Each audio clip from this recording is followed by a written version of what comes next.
Now we are going to move towards the protocol architecture of IEEE 802.11. So in the figure you can see that which indicates a standard number IEEE 802.11 which fits seamlessly into other 802.x standard for wired local area network. Figure shows that the most common scenario, an IEEE 802.11 wireless local area network connected to a switched IEEE 802.3 Ethernet via bridge. Application should not notice any difference apart from the lower bandwidth and perhaps higher access time from the wireless local area network. The wireless local area network behaves like a slow wired local area network. Consequently, the higher layers, that is application, TCP, IP, look the same for wireless node as for wired node.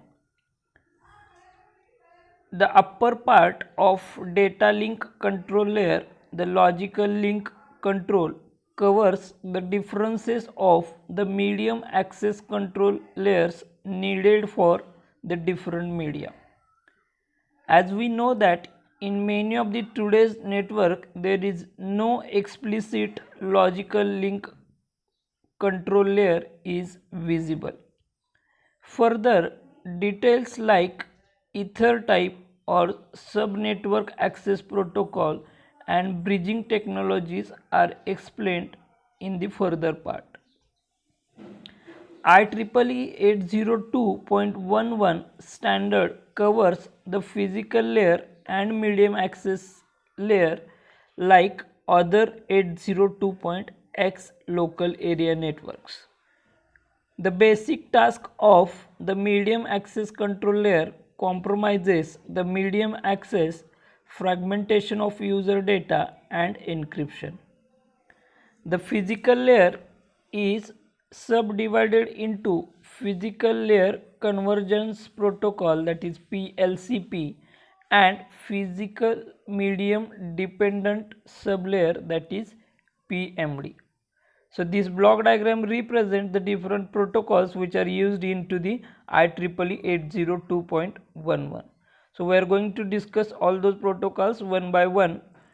First of all, we are going to discuss about the functionality of the physical layer convergence protocol, that is PLCP, which is responsible for providing the carrier sense signals called as clear channel assessment.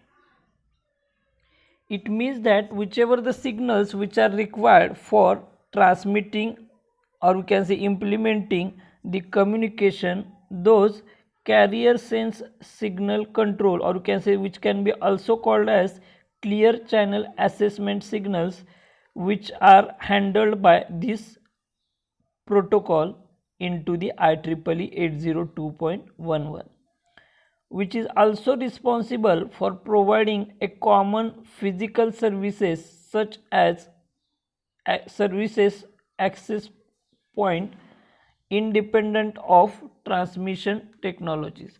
It means that whichever the different services which are required for the access point, which is also provided by this physical layer convergence protocol.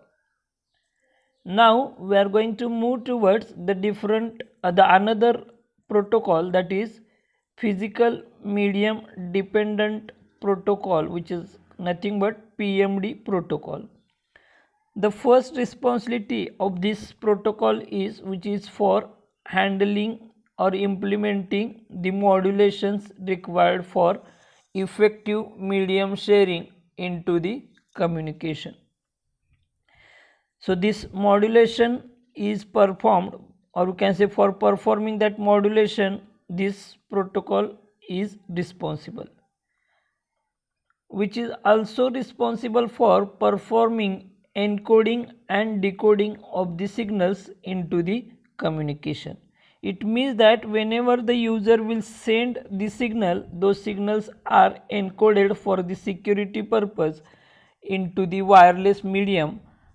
So that encoding is done by this layer or by this protocol, as well as whenever those encoded signals will reach to the receiver, those signals again need to be decoded for reconverting that signal into the original form at the receiver side. So that decoding is done by this physical medium dependent protocol. Now we will move towards the another protocol, that is MAC management protocol, which is responsible for supporting the association and reassociation of stations to an access point. It means that whenever the new user want to include or participate into this IEEE architecture for implementing the communication, the association of those different stations with the access point is handled by this medium access management protocol. In addition to that, as we know that there is a possibility of distribution, or can say disconnectivity of the different stations. So whenever those stations will be disconnected into the wireless part, the reconnection or reassociation, we can call it as, that can be also handled, or that is also handled by this medium access control management protocol. In addition to that, the second responsibility of this MAC management protocol is which is nothing but related to supporting roaming between the different access point. As we know that most of the time the stations are changing their locations from one basic service set to the another basic service set. In that case, their access points will change, maybe during the communication or after the communication. So whenever the location will be changed, that roaming, or can say the location change of those different stations, is handled by this MAC management protocol. In addition to that, the next responsibility is related to the authentication mechanism of each station. It means that whichever the different user want to connect or associate or participate into the IEEE architecture for communication, the authentication need to be done, which is performed by this particular MAC management protocol. Next responsibility is, that is performing encryption, which we have already discussed, which is required for the security purpose during the transmission. So that encryption is done by this MAC management. In addition to that, this MAC management protocol is also responsible for the synchronization of stations with regard to an access point.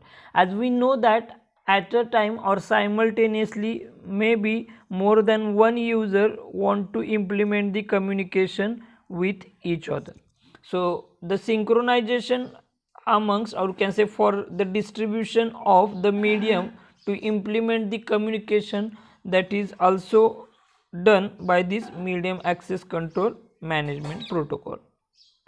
In addition to that, one of the another most important responsibility of this MAC management protocol is related to the power management to save the battery of station points.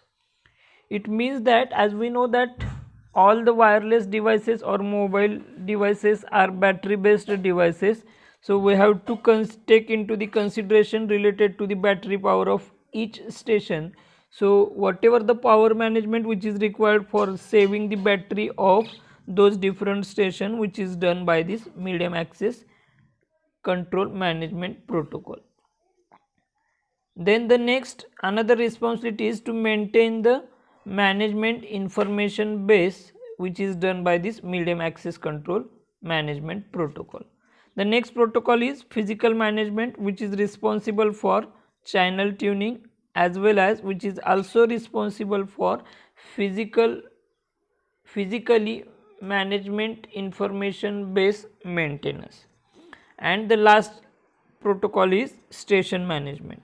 The station management protocol interacts with both management layers, that is, and which is also responsible for additional higher layer functions. For example, control of bridging and interaction with the distribution system in case of an access point. It means that the station management is responsible for interacting with the higher layer in addition to interaction with these two layers, that is physical layer and data link layer, into the IEEE 802.11 architecture. So these are nothing but the different protocols which we have seen. So we have seen the different protocols: physical layer convergence protocol, physical medium dependent layer protocol, MAC management protocol, physical management protocol, and station management protocol. The most of the time the question was asked into the university exam for 7 marks. Explain the protocol architecture of 802.11. Expected points are: the first block diagram, which represents the general scenario or the common scenario of IEEE 802.11 wireless LAN connected to switched IEEE 802.3 LAN. In addition to that, it is expected to explain all these 5 protocols in detail into the university exam. This is nothing but IEEE 802.11 protocol architecture. Thank you.